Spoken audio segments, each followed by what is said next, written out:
మీ business ఏదైనా మీ ఊర్లో promotion చేయాలంటే అది సుమన్ టీవీతోనే సాధ్యం. ఇప్పుడే సంప్రదించండి. Welcome to Suman TV.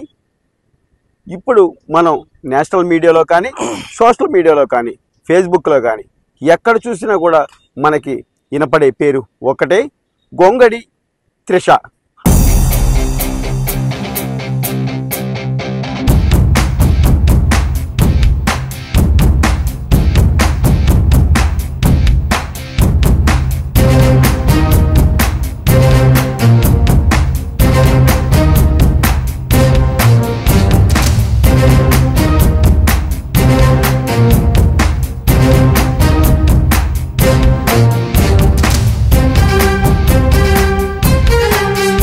అంటే ఎవరి గొంగడి త్రిష అనే అంశంపై మనం చూసుకుంటే, భద్రాచలంకి చెందిన త్రిష దాదాపు ఇదే గ్రౌండ్లో మనకి ఇప్పుడు కనపడుతుంది.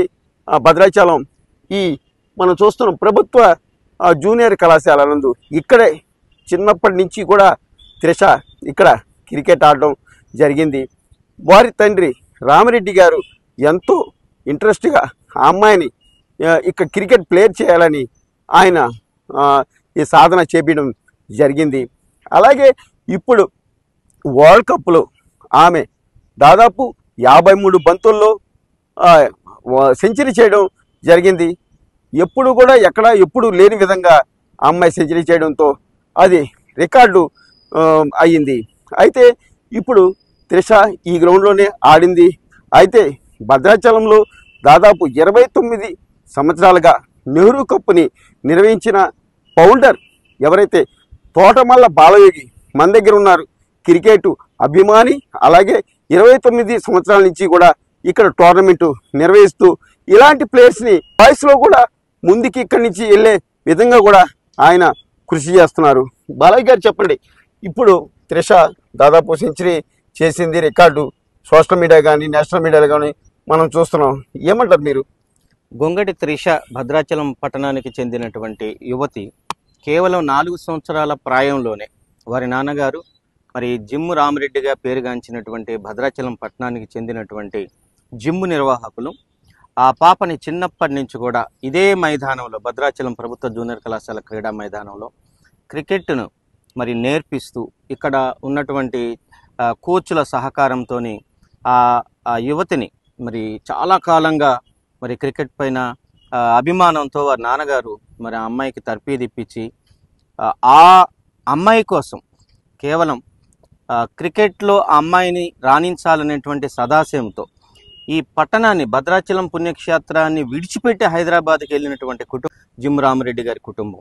మరి అలా క్రికెట్లో తన ఏకైక కుమార్తె ఆ అమ్మాయిని ఈ దేశానికి ఆడించాలనేటువంటి ఏకైక లక్ష్యంతో జిమ్ రామిరెడ్డి గారు వారి కుటుంబ సభ్యులందరూ కూడా హైదరాబాద్ వెళ్ళి అక్కడ కోచింగ్ క్యాంపులో తర్ఫీదిప్పించి ఆ అమ్మాయిని మన ఈరోజు వరల్డ్ కప్లో అండర్-19లో భారత మహిళా జట్టుకు ప్రాతినిధ్యం వహించినటువంటి గొంగడి త్రిష 53 బంతుల్లోనే మరి సెంచరీ నమోదు చేసి వరల్డ్ కప్ రికార్డును నమోదు చేయటం ఒక నెహ్రూ కప్ నిర్వాహకుడిగా, ఫౌండర్గా నేను చాలా సంతోషపడుతున్నాను. ఎందుకంటే నెహ్రూ కప్ ఇక్కడ క్రికెట్ బీజాన్ని వేసింది.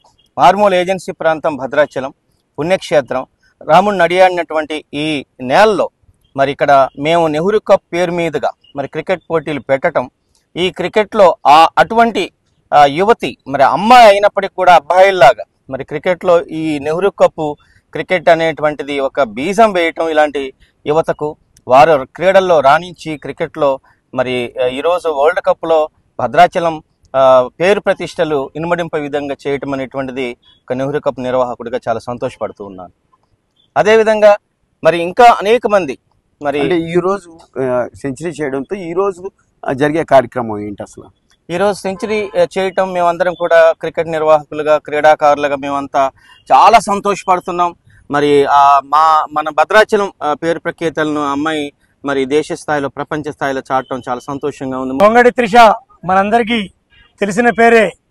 మొన్నటి వరకు భద్రాచలము భారతదేశంలో మాత్రమే తెలిసింది. ఈరోజు ప్రపంచంలో మొత్తానికి కూడా గొంగడి త్రిష భద్రాచలం నుంచి వచ్చిందని తెలియపరచడానికి సంతోషిస్తున్నాం. ఇదే గ్రౌండ్లో కోనమాలు నేర్చుకొని మా దగ్గరే క్రికెట్ కోచింగ్ తీసుకుంటూ సుబ్బుని మొట్టమొదటిసారిగా కోచింగ్ పెట్టాము. దాని తర్వాత అంచెంచెలుగా Saint John's cricket academy Hyderabad వెళ్ళింది. అక్కడ నుంచి ఎన్నో టోర్నమెంట్స్ ఆడుతూ హెచ్సిఏగా ఆడి దాని తర్వాత పెద్ద పెద్ద టోర్నమెంట్లో పాల్గొంటూ కూడా నేషనల్ క్రికెట్ అకాడమీ ఏది ఎన్సీఏ ఉందో దాంట్లో కూడా ఉత్తమ ప్రతిభను కనబరుస్తూ ఈరోజు మలేషియాలో కోలంపూర్ జరిగిన మ్యాచ్లో 100 పరుగులు కొట్టడం అనేది మామూలు విషయం కాదు. అండర్-19 వరల్డ్ కప్కి ఇదే ప్రతిభను కనబరిస్తుందంటే రేపు జరగబోయే ఇండియన్ స్క్వాడ్లో కూడా ఉంటుంది. మిథాలీ రాజ్ భద్రాచలానికి వన్న తెచ్చింది వచ్చి. కొంగడి త్రిష భద్రాచలాన్ని ప్రపంచ చరిత్రలో ఒక లిఖితపూర్వకంగా రాయబడింది. ఇక్కడ ఉంటున్న మనందరికీ స్థానిక క్రికెటర్లు మేము కూడా అందరం కూడా క్రికెట్ ఆడాము, స్వచ్ఛందంగా అన్ని సేవాకార్యాలు చేస్తున్నాం. ఈరోజు అందరూ ఫోన్లు చేసి త్రిష భద్రాచలం నుంచి ఆడిందట కదా, సరే భద్రాచలం అంటే ఏంటి ఇంత ఊరా అని చెప్పి అందరూ అడుగుతున్నారు. గిరిజన ప్రాంతమైనా సరే భద్రాచలంలో క్రికెట్ కరాచీగా పేరు పొందింది. ఎన్నో టోర్నమెంట్ నిర్వహించాం మేము. దాంట్లో భాగంగా ఈరోజు త్రిష ఆడిన ఆటని అందరూ ఫోన్లు చేసి కనుక్కుంటుంటే ఆ ఫీలింగ్స్ని మరవలేకపోతున్నాం. త్రిష రానున్న రోజుల్లో ఇండియా టీంకి ప్రాతినిధ్యం వహిస్తూ ఇండియాని ఎంతో దూరం తీసుకెళ్తాని మేము మనసారా ఆకాంక్షిస్తూ జై హో త్రిష, జై జై హో. ప్రధానంగా చెప్పండి, ఇప్పుడు త్రిష 100 పరుగులు సాధించింది. ఇప్పుడు ఏం చేస్తున్నారు భద్రాచలం పట్టణంలో మీరు? భద్రాచలం పట్టణంలో మేమందరం కూడా స్థానిక క్రికెటర్లు, స్వచ్ఛ సంస్థలు, తర్వాత అందరం కలిసి పోలీసు వాళ్ళు పర్మిషన్ కూడా తీసుకున్నాము. మంచి ర్యాలీ తీసి మేము మా త్రిష మాకుంది భద్రాచలంలో, మేము గర్వపడుతున్నాం త్రిషని చూసి అనే ఉద్దేశం మీద ఒక ర్యాలీ గ్రౌండ్ నుంచి స్టార్ట్ అవుతుందండి.